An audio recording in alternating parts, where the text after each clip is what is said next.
山歌窗內喜洋洋啊，多車睇架咯，來蹦啊唱啊，今日啦禮拜行業做咯，嚟各行咧，節目係英俊啊上啊，聲聲有良傳統好啊，跌幅長少咯，見萬人啊唱啊，耳順啊滿堂聽百福咯。天地萬物循住自己嘅系統同埋自己嘅功能，周而復始，生生不息。道德經又話萬物作而不辭，聖經又話人要好好咁管理世界，亦都有人話要積福。到底人同大自然點樣和諧相處，定係諗住用科技嚟到控制大自然呢？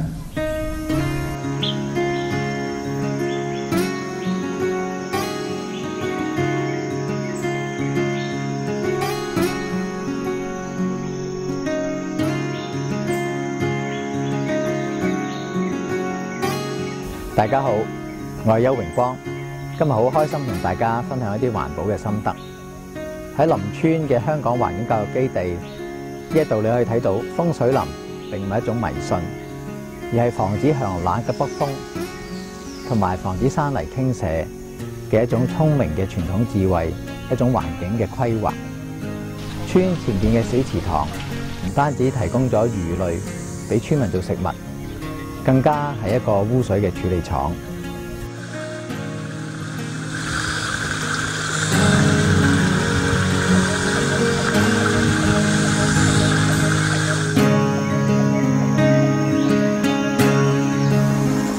傳統嘅智慧其實就係簡樸嘅生活，包括唔用冷氣啦。我哋會鋪一啲嘅席喺夏天嘅時候瞓覺，又好涼快，好容易瞓覺。又或者沖一個凍水涼，然後即係上床。另外就係我哋喺唔同嘅時間，我哋會跟住天氣嘅變化啦，跟住季節嘅變化啦，嚟到食一啲適當適時嘅食物。呢個就係所謂不時不食啦。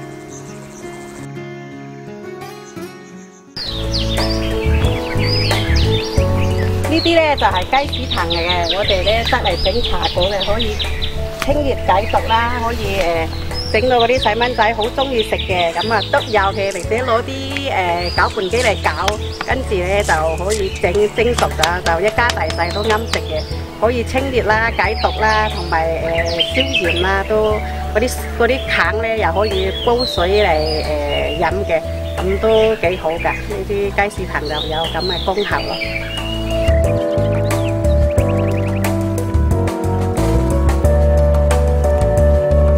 風水林由於得到村民嘅保護，亦都成為咗生態嘅樂園。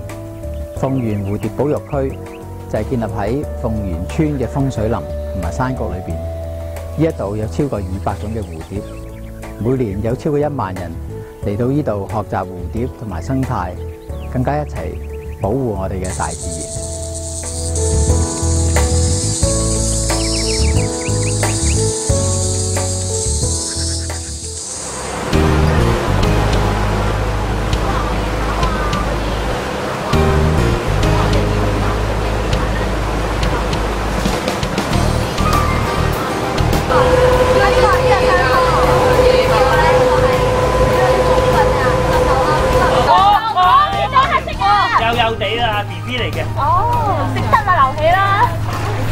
同埋咧，頭先咧，你望出去咧，一笪笪咧就係我哋見嗰啲海綿啊。海綿係啦。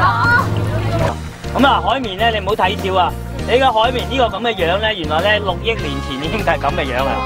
1、2、3，哦，非常之好啊！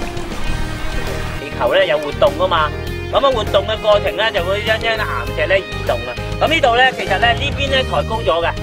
啊！你想象下呢邊咧原本係水平嘅，啊咁啊當佢抬高咗嘅時候咧，啊咁啊慢慢咧經過風化咧就會將佢比較舊嘅岩層咧暴露咗出嚟，咁會見到一層層嘅構造。呢隻蟹嚟嘅，好勁啊！咁啊落網個叔叔咧都起完啦，你個籠咁啊就即刻埋嚟，咁啊金叔咧就會攞啲魚獲上嚟嘅。雞同魚，好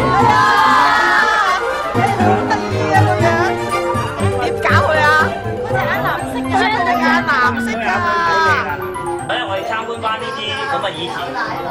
生活嘅環境咧，其實我哋見到啲用具咧，知道咧，原來咧佢以前生活形式咧就好環保啊。點樣環保法咧？咁佢要喺附近喺個自然環境攞到啲材料咧，咁我哋做咗啲用具之後咧，當佢爛咗啦，唔用得啦，咁佢其實咧佢咧喺個泥土度咧可以分解翻，咁會成為翻養分，咁又唔會咧即係污染到個環境。所以咧就話我哋咧而家。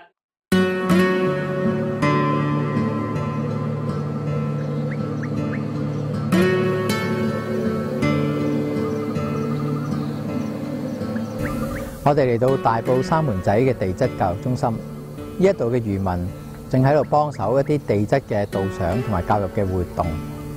漁民靠海嚟到生活，所以佢好識得利用資源，重用又再重用。大家可以睇到呢一代一代嘅鋁罐同埋膠樽，佢哋都用尼龍網包起咗佢，嚟到拎去回收再用。呢啲係有用嘅資源，不是垃圾。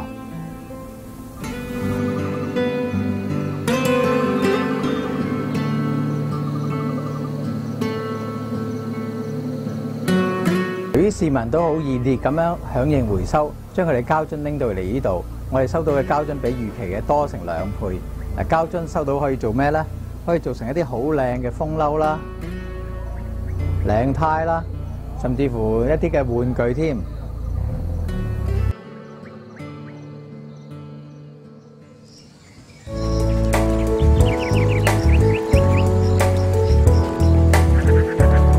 喺2007年，我哋發起每個人節省能源、減排1噸二氧化碳嘅噸噸愛地球運動，提供超過1000個工作坊，更加有近10萬人參加。其中嘅樂活大埔計劃更加延展去到將軍澳、黃大仙、九龍、北區同埋葵青區添。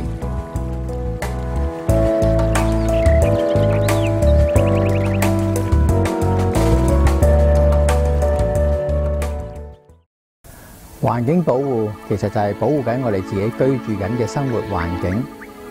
我哋每個人唔係一定要做一件轟轟烈烈嘅大事，而只係盡我哋自己嘅責任，由一件細微嘅事開始嚟到做。有人問我蝴蝶究竟有咩價值呢？蝴蝶係大自然嘅一部分，佢唔會污染大自然。而人類，我哋濫用能源，濫用我哋嘅資源，搞到天氣異變、溫室效應。